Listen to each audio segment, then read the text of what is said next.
પણ જ્યાંનો લાઠીચાર્જ થયો અને ટીયર ગેસ છોડવાનો આવ્યો એ સમયે પછી ખેડૂતોએ પથ્થરમારો કર્યો અને એમાં મને જાણવા મળ્યું છે તે મુજબ 3 પોલીસ કર્મચારીઓ અને અમારા ખેડૂતો તો હજારોની સંખ્યામાં બેન ઘાયલ થયેલા છે। ડેરીનો વિવાદ છેલ્લા 4 દિવસથી સતત ચર્ચામાં છે, જેમાં વિરોધમાં જ્યારે પોલીસે ટીયર ગેસના સેલ છોડ્યા ત્યારે એક આશાસ્પદ ખેડૂત પુત્રનું કરુણ મોત પણ થયું છે।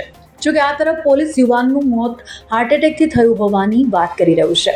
જોકે આખી ઘટનામાં 9 જેટલા ખેડૂતો પર 109ની કલમ દાખલ કરવામાં આવી છે।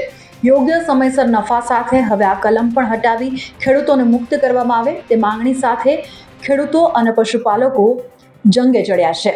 દૂધના ભાવ પણ હવે દૂધના ભાવનો પણ વધારાની માગણી કરી રહ્યા છીએ। દૂધનો ભાવ પણ વધુ ના મળે ત્યાં સુધી અનિશ્ચિત મુદત સુધી સર્વે પશુપાલકોને અને સર્વે ડેરીના કર્મચારી વત્તા ચેરમેનશ્રીઓને મારી નમ્ર વિનંતી છે કે સર્વે આપ દૂધ બંધ કરી અને સાબર ડેરીનો પૂરેપૂરો વિરોધ નોંધાવવા। પશુપાલકોનું કહેવું છે કે સામાન્ય રીતે ખેડૂતો ડેરીના ભાગીદાર ગણાય છે અને સમગ્ર નફાનો 19 થી 20% હિસ્સો જૂન જુલાઈમાં મેળવતા હોય છે। આ વખતે ગત વર્ષોની સરખામણીએ ખેડૂતોએ અનેક આવેદન અને રજૂઆતો કરવા છતાં પહેલા તો ઓડિટ થયું નથી તેવું કહી પેમેન્ટ મોડું ચૂકવવામાં આવ્યું અને જે ચૂકવણું થયું તે 500 કરોડના બદલે એટલે કે ફક્ત 360 કરોડ એટલે કે 9% આસપાસનો નફો વહેંચાયો છે, જેને કારણે ખેડૂતોમાં રોષ ફાટી નીકળ્યો છે।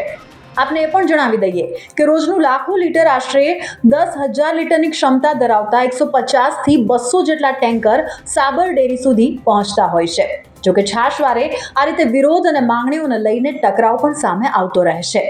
હાલ અરવલ્લી સાબરકાંઠાની સાબર ડેરીમાં ખેડૂતોએ છાજિયા લીધા તો વડોદરા ડેરી તેમજ સુમુલ ડેરીમાં પણ ગેરરીતિ, અસંતોષ અને વિરોધની વાતો સામે આવી રહી છે। વિરોધ, અસંતોષ કે માંગણી તેની જગ્યાએ બરાબર છે, પરંતુ આ રીતે હજારો લીટર દૂધ રસ્તા પર ઢોળી કે ટેન્કરના પાઇપથી દૂધનો રસ્તા પર છંટકાવ કરી વિરોધ કરવો કેટલો વ્યાજબી છે એ પણ એક સવાલ ઉઠે છે।